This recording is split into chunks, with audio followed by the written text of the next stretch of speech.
Kejadian pasal 9. Perjanjian Allah dengan Nuh.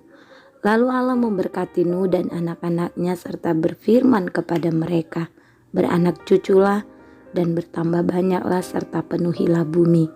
Akan takut dan akan gentar kepadamu segala binatang di bumi dan segala burung di udara, segala yang bergerak di muka bumi dan segala ikan di laut. Ke dalam tanganmu lah semuanya itu diserahkan. Segala yang bergerak yang hidup akan menjadi makananmu. Aku telah memberikan semuanya itu kepadamu, seperti juga tumbuh-tumbuhan hijau. Hanya daging yang masih ada nyawanya, yakni darahnya, janganlah kamu makan. Tetapi mengenai darah kamu, yakni nyawa kamu, aku akan menuntut balasnya. Dari segala binatang aku akan menuntutnya, dan dari setiap manusia aku akan menuntut nyawa sesama manusia. Siapa yang menumpahkan darah manusia, darahnya akan tertumpah oleh manusia. Sebab Allah membuat manusia itu menurut gambarnya sendiri. Dan kamu beranak cuculah dan bertambah banyak, sehingga tak terbilang jumlahmu di antara bumi.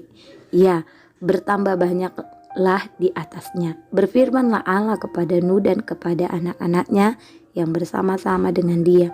Sesungguhnya aku mengadakan perjanjianku dengan kamu dan dengan keturunanmu dan dengan segala makhluk hidup yang bersama-sama dengan kamu, burung-burung, ternak dan binatang-binatang liar di bumi yang bersama-sama dengan kamu, segala yang keluar dari batra itu, segala binatang di bumi.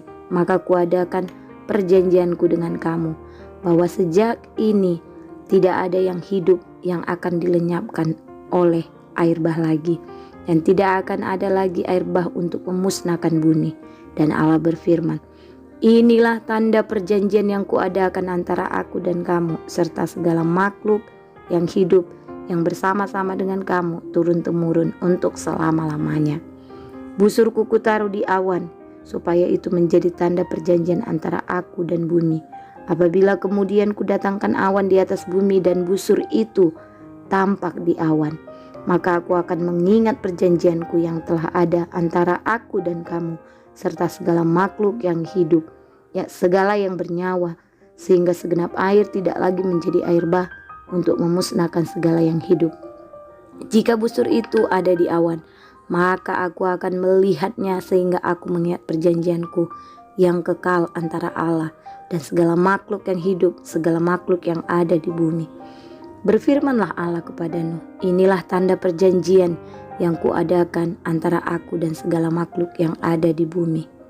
Nuh dan anak-anaknya. Anak-anak Nuh yang keluar dari batra ialah Sem, Ham, dan Yafet. Ham adalah bapa Kanaan. Yang tiga inilah anak-anak Nuh, dan dari mereka inilah tersebar penduduk seluruh bumi. Nuh menjadi petani. Dialah yang mula-mula membuat kebun anggur. Setelah ia minum anggur, mabuklah ia, dan ia telanjang dalam kemahnya. Maka Ham, bapa Kanaan itu, melihat aurat ayahnya, lalu diceritakannya kepada kedua saudaranya di luar. Sesudah itu Sem dan Yafet mengambil sehelai kain dan membentangkannya pada bahu mereka berdua. Lalu mereka berjalan mundur. Mereka menutupi aurat ayahnya sambil berpaling muka, sehingga mereka tidak melihat aurat ayahnya. Setelah Nuh sadar dari mabuknya dan mendengar apa yang dilakukan anak bungsunya kepadanya, berkatalah ia, terkutuklah Kanaan, hendaklah ia menjadi hamba yang paling hina bagi saudara-saudaranya. Lagi katanya, terpujilah Tuhan Allah Sem, tetapi hendaklah Kanaan menjadi hamba baginya.